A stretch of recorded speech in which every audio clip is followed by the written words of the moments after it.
11th B के प्यारे विद्यार्थियों, आज हम यूनिट फर्स्ट में आगे बढ़ेंगे परमाणु द्रव्यमान इकाई। वैसे ये टॉपिक 9th में भी है केमिस्ट्री में, यूनिट 3 में।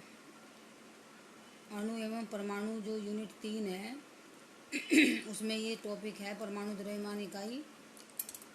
एटॉमिक मास यूनिट या यूनिफाइड मास इसको कहते हैं, और शॉर्ट में कहते हैं AMU। एटॉमिक मास यूनिट की शॉर्ट फॉर्म है AMU, और यूनिफाइड मास को हिंदी में कहते हैं एकीकृत द्रव्यमान। परमाणु द्रव्यमान इकाई एटॉमिक मास यूनिट, शॉर्ट में कहते हैं AMU, दूसरा नाम है यूनिफाइड मास, इसे कहते हैं एकीकृत द्रव्यमान। अब ये परमाणु द्रव्यमान इकाई क्या है? देखिए, रसायन विज्ञान में हम बहुत सूक्ष्म कणों का अध्ययन करते हैं, अणु, परमाणु, आयन, इलेक्ट्रॉन, प्रोटॉन, न्यूट्रॉन। तो उन सब का द्रव्यमान हम परमाणु द्रव्यमान इकाई के सापेक्ष ज्ञात करते हैं, क्योंकि उनका द्रव्यमान बहुत कम होता है। जो ये सूक्ष्म कण होते हैं, इनकी संख्या तो बहुत अधिक होती है और इनका द्रव्यमान बहुत कम होता है। इनको कोई हम किलोग्राम में थोड़ा ही मापेंगे इनके द्रव्यमान को। तो इन सूक्ष्म कणों के द्रव्यमान को परमाणु द्रव्यमान इकाई के सापेक्ष ज्ञात किया जाता है। ठीक है, रसायन विज्ञान में सूक्ष्म कणों, अणु, परमाणु, आयन या और भी है इसके आगे, इलेक्ट्रॉन, प्रोटॉन, न्यूट्रॉन के द्रव्यमान परमाणु द्रव्यमान इकाई के सापेक्ष ज्ञात किए जाते हैं। अब ये परमाणु द्रव्यमान इकाई क्या है? देखिए, इसके लिए कार्बन 12 समस्थानिक को मानक माना गया है। अब हम केवल कार्बन यहाँ पे नहीं कह सकते, क्योंकि कार्बन के 3 समस्थानिक हैं, 6C12, 6C13, 6C14। क्योंकि अलग अलग जगह कार्बन का जो परमाणु भार है कई जगह पर अलग अलग हो जाता है। ठीक है, समस्थानिक आप जानते होंगे, एक ही तत्व के में परमाणु जिनका परमाणु क्रमांक समान लेकिन परमाणु भार भिन्न भिन्न होता है, उन्हें समस्थानिक कहते हैं। ठीक है, तो कार्बन के 3 समस्थानिक होते हैं। कार्बन का परमाणु द्रव्यमान 12 भी हो सकता है, 13 भी हो सकता है, 14 भी हो सकता है। तो इसलिए केवल हमने यहाँ कार्बन नहीं लिखा, हमने लिखा कार्बन 12, मतलब कार्बन के भी कार्बन 12 समस्थानिक को मानक माना गया है, और उसके एक परमाणु के द्रव्यमान के 12वें भाग को परमाणु द्रव्यमान इकाई कहते हैं। कार्बन 12 समस्थानिक है ये। कार्बन 12 समस्थानिक के एक परमाणु के द्रव्यमान का 12वां भाग परमाणु द्रव्यमान इकाई कहलाता है। कार्बन 12 समस्थानिक के एक परमाणु के द्रव्यमान का 12वां भाग परमाणु द्रव्यमान इकाई कहलाता है। इस 12 में कंफ्यूज होने की जरूरत नहीं है। ये 12 है कार्बन का परमाणु भार, इसलिए कार्बन 12 लिखा है इसे। कार्बन 12 का मतलब है वो कार्बन परमाणु जिसका परमाणु भार 12 है। कार्बन 13 भी हो सकता है जिसका परमाणु भार 13 है, कार्बन 14 भी हो सकता है। ठीक है, तो कार्बन 12 तो समस्थानिक है, वो उसके एक परमाणु के द्रव्यमान का 12वां भाग, और कार्बन का परमाणु भार भी 12 ही होता है, औसत परमाणु द्रव्यमान जो होता है कार्बन का। तो कार्बन 12 समस्थानिक के एक परमाणु के द्रव्यमान का 12वां भाग परमाणु द्रव्यमान इकाई कहलाता है। तो परमाणु द्रव्यमान इकाई बराबर होगा कार्बन 12 समस्थानिक के एक परमाणु का द्रव्यमान बटे 12। कार्बन 12 समस्थानिक के, ये समस्थानिक होगा, ये गलत लिख रखा है यहाँ पे। कार्बन 12 समस्थानिक के एक परमाणु का द्रव्यमान बटे 12, और जब इसको कैलकुलेट किया जाता है तो 1 AMU बराबर आता है 1.66056 इंटू 10⁻⁻24 ग्राम।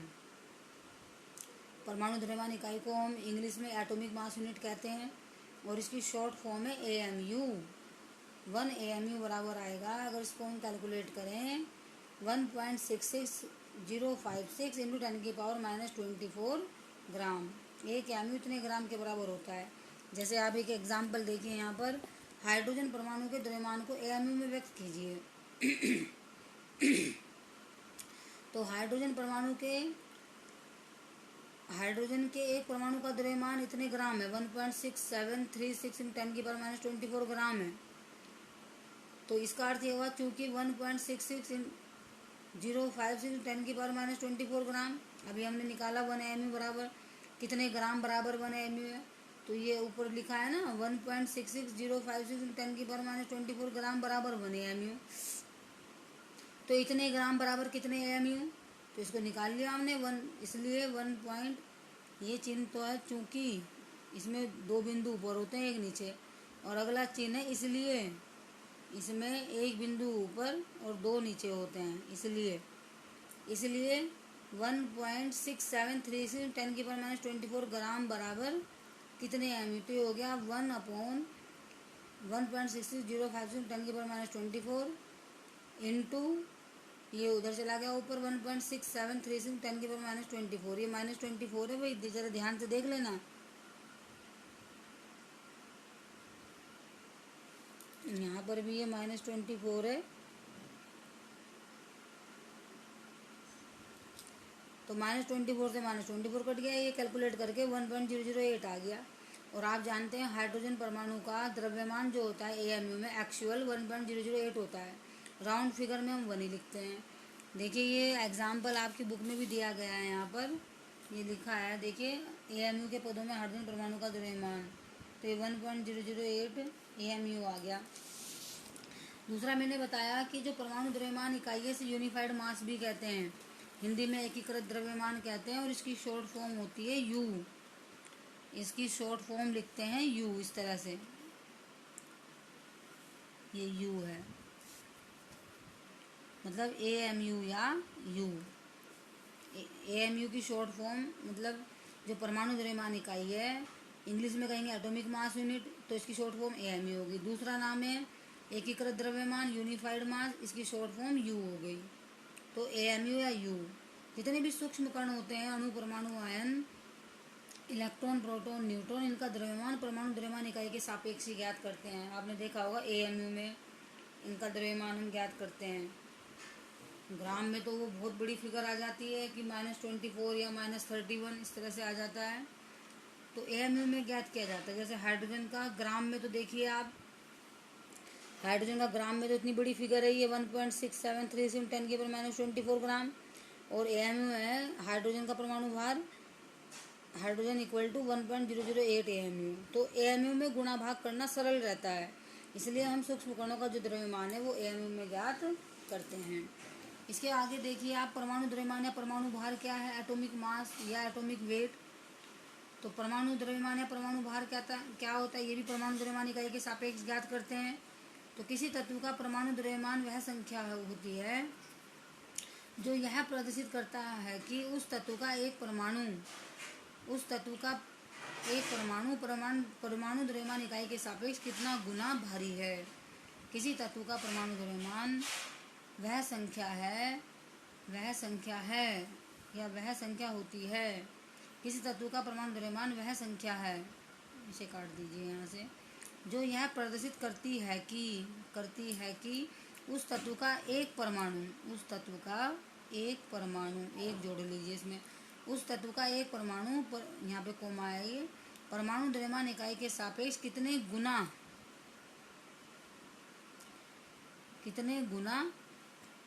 भारी है, यहाँ पे गुना आएगा, ठीक है, ये भी गुना भारी है। मतलब किसी भी तत्व का अगर हमें परमाणु भार ज्ञात करना है तो उसकी तुलना हम परमाणु द्रव्यमान इकाई से कर लेते हैं, और ये ज्ञात करते हैं कि उस तत्व का एक परमाणु द्रव्यमान इकाई के सापेक्ष कितने गुना भारी है। जैसे देखिए आप, परमाणु द्रव्यमान बराबर तत्व के एक परमाणु का द्रव्यमान बटे परमाणु द्रव्यमान इकाई, ये हमने इस तरह से ज्ञात कर लिया। परमाणु द्रव्यमान बराबर तत्व के एक परमाणु का द्रव्यमान बटे परमाणु द्रव्यमान इकाई। इसके आगे आता है औसत परमाणु द्रव्यमान, एवरेज एटॉमिक वेट। वास्तव में जो हम तत्वों के परमाणु भार या परमाणु द्रव्यमान ज्ञात करते हैं, ये उनके औसत परमाणु द्रव्यमान होते हैं। अभी मैंने आपको बताया कि ऐसा बहुत अधिक है प्रकृति में, एक ही तत्व के कई समस्थानिक होते हैं, एक ही तत्व अपने कई समस्थानिकों के रूप में पाया जाता है। जैसे आप जानते होंगे हाइड्रोजन के भी 3 समस्थानिक हैं, 1H1, 1H2, 1H3। कार्बन के अभी मैंने आपको 3 बताए, 6C, 12, 6C, 13, 6C, 14, ठीक है। तो बहुत सारे तत्व ऐसे हैं जो अपने समस्थानिकों के रूप में पाए जाते हैं। तो इस तत्व का जो परमाणु द्रव्यमान होता है वो उसका औसत परमाणु द्रव्यमान होता है उसके सभी समस्थानिकों की परमाणु द्रव्यमान की प्रतिशत मात्राओं तथा परमाणु द्रव्यमान के गुणनफल का योग होता है। देखिए इसमें क्या लिखा है, प्रकृति में अनेक तत्व एक से अधिक समस्थानिकों के रूप में पाए जाते हैं। इसलिए तत्वों का परमाणु द्रव्यमान वास्तव में औसत परमाणु द्रव्यमान होता है। तत्वों का औसत परमाणु द्रव्यमान उनके सभी समस्थानिकों की प्रतिशत मात्राओं तथा परमाणु द्रव्यमान के गुणनफल का योग होता है। किसी तत्व के जो समस्थानिक हैं उनकी परसेंटेज क्या है प्रकृति में, प्रकृति में वे कितनी प्रतिशत मात्रा में पाए जाते हैं, वो परसेंटेज और गुणा उस समस्थानिक का परमाणु द्रव्यमान। तो किसी तत्व का औसत परमाणु द्रव्यमान उनके सभी समस्थानिकों की प्रतिशत मात्राओं तथा परमाणु द्रव्यमान के गुणनफल का योग होता है। जैसे आप अपनी एनसीईआरटी की बुक में देखना, एनसीईआरटी की बुक में ये एग्जाम्पल दे रखा है कार्बन का, इसको ये आप उसमें देखना अपनी बुक में ये दे रखा है यूनिट 1 में। तो यहाँ पर ये कार्बन के 3 समस्थानिक है, कार्बन 12, कार्बन 13, कार्बन 14, और इनकी अपेक्षित बायोलिता की परसेंटेज है। कार्बन 12 की परसेंटेज है 98.892%, कार्बन 13 1.108, कार्बन 14 2×10⁻⁻10 कार्बन 12 का परमाणु भार 12, कार्बन 13 का 13.00335, कार्बन 14 का 14.00317। तो कार्बन का औसत परमाणु द्रव्यमान इस प्रकार प्राप्त होगा। औसत परमाणु द्रव्यमान क्या होगा, परसेंटेज गुना परमाणु द्रव्यमानों का योग। तो यहाँ कार्बन 12 की परसेंटेज है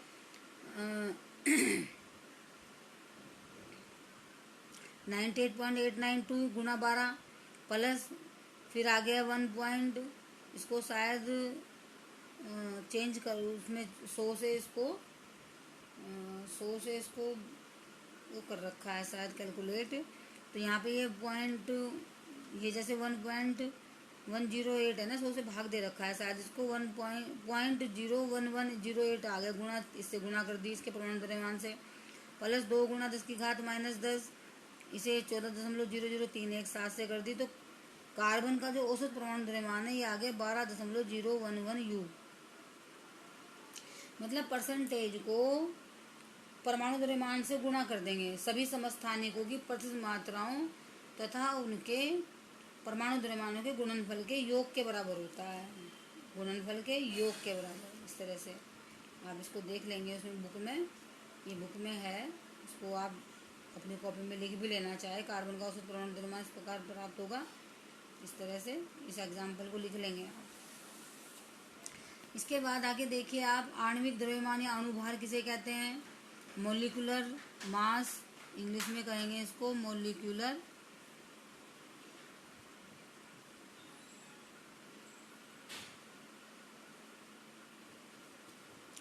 द्रव्यमान को मास कहते हैं, मोलिकुलर मास, और भार को वेट कहते हैं, या और लिख दिया मैंने, ऊपर लिख देती हूँ इसके मोलिकुलर वेट WEIGHT। तो मोलिकुलर मास या मोलिकुलर वेट ये भी ऐसे ही है, परमाणु द्रव्यमान की तरह ज्ञात कर सकते हैं कि किसी तत्व का एक अणु परमाणु द्रव्यमान इकाई के सापेक्ष कितना गुना भारी है, तो वो आणविक द्रव्यमान कहलाएगा। पहली डेफिनेशन है ये। किसी तत्व का आणविक द्रव्यमान वह संख्या है जो यह प्रदर्शित करती है कि उस तत्व का एक अणु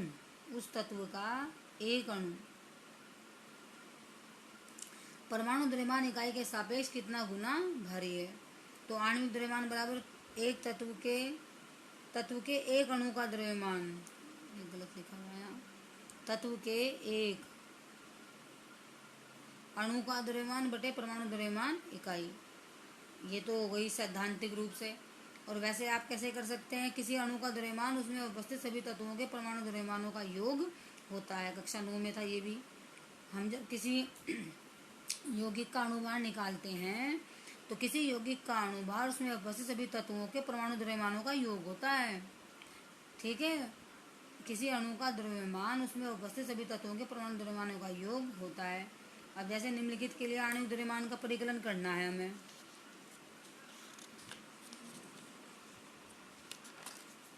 देखिए आप, बिल्कुल आसान है, कक्षा 9 में भी आपने पढ़ा होगा। जैसे CH4 है तो कैसे निकालेंगे इसका अणुभार, इसमें जो कार्बन और हाइड्रोजन है इनके परमाणु द्रव्यमानों का योग होगा। तो इसमें लिख लेंगे कार्बन का परमाणु द्रव्यमान प्लस हाइड्रोजन के 4 परमाणु हैं, तो हाइड्रोजन के परमाणु द्रव्यमान को 4 से गुना कर देंगे, प्लस 4 गुना हाइड्रोजन का परमाणु द्रव्यमान। तो कार्बन का परमाणु द्रव्यमान 12, हाइड्रोजन का परमाणु भार होता है 1, 4 को 1 से गुना करा तो आ गया 4, 12 + 4 = 16। इसी तरह से H2O का निकाल लिया। H2O का द्रव्यमान कैसे निकाल लिया? अब इसमें देखिए हाइड्रोजन के 2 परमाणु थे, 2 गुना हाइड्रोजन का परमाणु द्रव्यमान प्लस ऑक्सीजन का परमाणु द्रव्यमान। तो हाइड्रोजन का परमाणु भार 1 होता है तो 2 गुना 1 ही आ गया 2। ऑक्सीजन का होता है 16 तो हो गया 18 AMU। इसी तरह से ये है CH12O6। इसमें कैसे करेंगे? 6 गुना कार्बन का परमाणु द्रव्यमान प्लस 12 गुना हाइड्रोजन का परमाणु द्रव्यमान प्लस 6 गुना ऑक्सीजन का द्रव्यमान। तो 6 गुना कार्बन का परमाणु द्रव्यमान है 12 प्लस 12 गुना हाइड्रोजन का 1, 12 गुना 1 प्लस 6 गुना 16 ऑक्सीजन का होता है 16। तो ये आ गया 12 छिंग 72 प्लस 12 और 16 छिक्की 96, 180 AMU आ गया ये। ठीक है, इस तरह से इसको ज्ञात कर लेंगे।